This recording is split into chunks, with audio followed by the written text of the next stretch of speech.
is not meant for mortal men. Neither was Omaha Beach, Blondie. Stop trying to scare us. Come on. All right.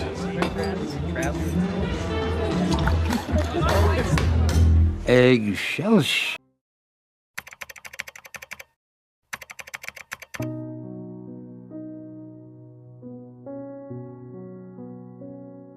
And I'd stay for another year or so. But this time I was really determined. I was 40 years old and I'm still writing this stuff that nobody probably cares about. So she said to me, and my wife had the wisdom of Solomon. She said, Stan, if you want to quit, before you do, why don't you write one book the way you would like to do it? If you get fired, so what? You want to quit anyway, but at least you'd get it out of your system. Now, I guess I should say, when she said the way I want to do it, I always resented the fact that I was told, since the publisher felt comics are for very young kids or stupid adults, I should try not to use words of more than 2 syllables. I shouldn't waste time with characterization, keep the dialogue down. Nobody wants to read a lot. And that's not the way I really wanted to write. So I figured Joni was right. I said, okay, I'm going to just do one book my way. Coincidentally, my publisher, Martin, was playing golf with the publisher of DC Comics, which in those days was called National Comics. And if you remember, ask me about the name change, because that's a story also. And he was playing golf with the publisher of National Comics. And his name, I think, was Jack Leibowitz. And Jack said to Martin, you know, we have this book called The Justice League. And it's a group of superheroes together, and boy, is it selling well. Now, as I told you, Martin loved to imitate whatever was doing well. When he got back to the office, he said, Stan, National has a book that's selling well, a bunch of superheroes together. I want you to do a book like that. Figured, okay, this is the one I'm going to do my way. So I came up with 4 superheroes. The Human Torch is a superhero that we had years ago. In fact, it was one of the first ones our company ever had in the late 30s. But he had been an android and an adult. But I always liked the idea of the Human Torch. So I used him, but I made him a teenager, a regular guy who had the ability, silly as it sounds, to burst into flame. The other 3 I made up. One was kind of a monster called The Thing, the strongest guy in the world, with a twisted sense of humor. I used him for both pathos and comedy. And then there was, I didn't want to have a girl like Lois Lane who doesn't know that the hero is really a superhero and blah, blah, blah. So I got a girl, but I made her the fiancée of the hero. And she knew damn well who he is. And she also was a heroine. She wasn't just some girl who had to be rescued in every story. Her power was invisibility, and she could create her own force field. And she was called Sue Storm, the Invisible Girl. Oh, and the teenager, I made him her kid brother. I figured I'd make a little family affair. He was named Johnny Storm. The 4th guy was the leader of the group, the main hero, Reed Richards, who modestly referred to himself as Mr. Fantastic. And his body was able to stretch. And there had been a character called Plastic Man years ago, and I sort of used that power, but I made him a different personality, totally different. What I did, I wanted to make him different than the usual hero.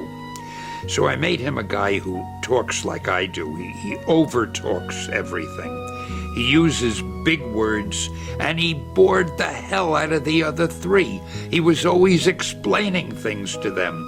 And the Thing and the kid brother, Johnny, were always saying, oh, shut up, you know. And so we had a lot of fun with them. And they were really not like the usual superheroes. I also didn't give them costumes, because I always felt if I had a superpower, which is not to say that I don't, but if I did, why would I go out and put on a costume? I mean, I'd be kind of proud of having the superpower. I'd want people, I'm a show-off. I'd want people to know it. Wouldn't wear a mask and a stupid, colorful thing. So I didn't put them in costumes. Parenthetically, this is not what I was leading up to, but I have to mention this. The first issue sold like no magazine had ever sold. It was a huge hit. And for the first time, we started getting fan mail. I knew we had a success when the fan mail came in. But most of the letters said, "We love it, it's the greatest, keep doing it, blah, blah, blah. But we will never buy another issue if you don't put them in costume." So I learned one of life's greatest lessons. I don't know the reason for this, but people who like superhero stories want their heroes to wear costumes. And if any psychologist or sociologist out there can ever tell me the reason, I would like to know. However, I don't need a house to fall on me, so in some following issue I gave them costumes and that was it. Now, but the only thing is, I did it my way, and the book was really a winner. It did. In fact, I even, because I believe in hyperbole, I even put on the cover, "The world's greatest comic magazine." They can't prove I'm wrong. And that was the start. So then, instead of quitting like I wanted to, the book did so well, I got a raise, and Martin said, "Do some more superhero books." So again, I didn't want to do the average type of thing. So I thought it would be fun to get a superhero who's a monster. Nobody had done that I knew of. I had always loved the Frankenstein movie, the one with Boris Karloff. To me, Boris Karloff was really the hero. I mean, Fred the monster was really the hero. He didn't want to hurt anybody, but those idiots with torches were chasing him up and down the hills all through the movie. And I thought, I'm going to get a monster who's a good guy, but everybody is hounding and harassing him just because he looks like a monster. Then I figured to give it another dimension, to make it more interesting, I would borrow from Jekyll and Hyde. I'd give him the ability to be human and a monster, change back and forth. And later on, I made it so when he's the monster, he hates his human self, who he considers a weakling, and he wants to be strong. And when he's human, he's trying to cure himself of turning into a monster. And I thought I could have a lot of fun with this and get some real writing in it. So we did the Hulk. That was good. Then came Spider-Man. Martin said to me, "Hey, you're on a roll. We got the Fantastic Four and the Hulk. Do another one." I walked in and I said, "I have an idea for Spider-Man." A book called Spider-Man about a teenager who has a lot of problems. Oh, this time Martin wouldn't go along with me. He said, "Stan, I'm surprised at you. Don't you realize people hate spiders? You can't call a hero Spider-Man. And a hero can't be a teenager. A teenager can only be a sidekick. And you say you want him to have problems? Don't you know what a superhero is?" So he was the boss, and I couldn't put Spider-Man out. But I don't remember, it was months later, a year later, we had a book we were going to kill. When you drop a book, nobody cares what you put in the last issue because you're killing it. So just to get it out of my system, I put Spider-Man and I featured him on the cover. The book went on sale. And later, when the sales figures came in, Martin came running into my office and said, "Stan, do you remember that character of yours, Spider-Man, that we both liked so much? Why don't you do a series of them?" And I will never forget that. See, you ask a simple question and I don't stop talking. Jack Kirby, he was the art director that you worked with on Fantastic Four and The Incredible Hulk. Talk about that relationship with the artist. Well, it's very important in comics. Some artists write and draw their own strips.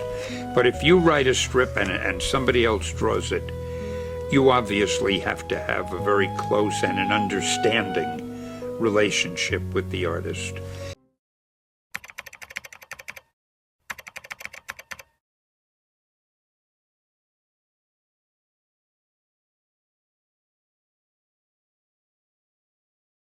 You know, I guess one person can make a difference.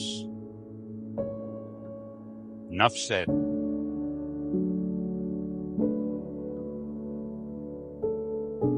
I was told to say an anecdote. Anecdotes are easy. So I thought to myself, what kind of anecdote can I tell these people who really have more important things to do? And I figured I'm going to tell you how Spider-Man came into being. It's a true story, although sometimes it's hard even for me to believe it. But we had already done the Fantastic Four and I think maybe the X-Men. I can't remember the order, but my publisher came to me and he said, Stan, I want you to come up with another superhero. So I said, okay, went home, and when my publisher said do something, I'd better do it because I wanted to keep my job. I thought, what can I come up with now? And the most important thing in a superhero at first is the superpower. Once you get that, everything else comes along. So I thought, what power will I give a new guy? And I saw a fly crawling on the wall. And I said, hey, if I could get a superhero that could stick to walls and crawl on them, man, that would be cool. And no, I'm lying to you. I don't think the word cool was in use then. I probably said it'll be groovy. I'll never lie to you. So I thought that was good. Now I needed a name. So I said, well, let's see, Fly Man, Mosquito Man. I got down to Spider-Man. Spider-Man. It just sounded dramatic. So, okay, I had my hero. I had his power, his name. And then I figured, just for fun, I'm going to give him personal problems. Because except for you people who that your lives are perfect, but most other people have personal problems. And then I thought I'd make him a teenager, because there were no teenage superheroes that I knew of at the time.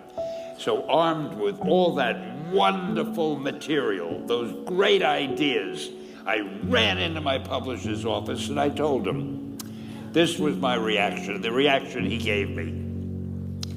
Stan, that is the worst idea I have ever heard. First of all, and he started to give me his, because he's a very logical man, very intellectual. First of all, people hate spiders, so you can't call a hero Spider-Man. You want him to be a teenager? Teenagers can only be sidekicks. And you want him to have personal problems? Stan, don't you know what a superhero is? They don't have personal problems. Well, I left the office disappointed, but obviously a much wiser man. And I couldn't get Spider-Man out of my system. So we were about to kill a magazine. I think it was called Amazing Fantasy. It wasn't selling well, and we were sending the last issue to press. When you do the last issue of a magazine, nobody cares what you put in it because the book is dying. Just to get it out of my system, I put Spider-Man in Amazing Fantasy, featured him on the cover, forgot about it. A month later, all the sales figures came in. My publisher came racing into my office. Stan, you remember that character we both loved so much, Spider-Man? He said, let's do him as a series. Now, why am I telling you this? Besides the fact that I have to kill a little time. If you have an idea that you genuinely think is good, don't let some idiot talk you out of it.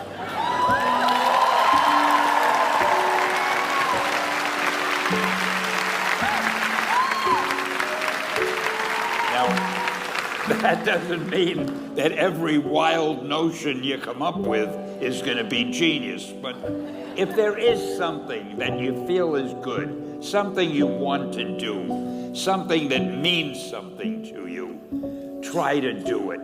Because I think you can only do your best work if you're doing what you want to do, and if you're doing it the way you think it should be done, and if you can take pride in it after you've done it, no matter what it is, if you can look at it and say, I did that, and I think it's pretty damn good, that's a great feeling.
And beginning with, what was your name at birth?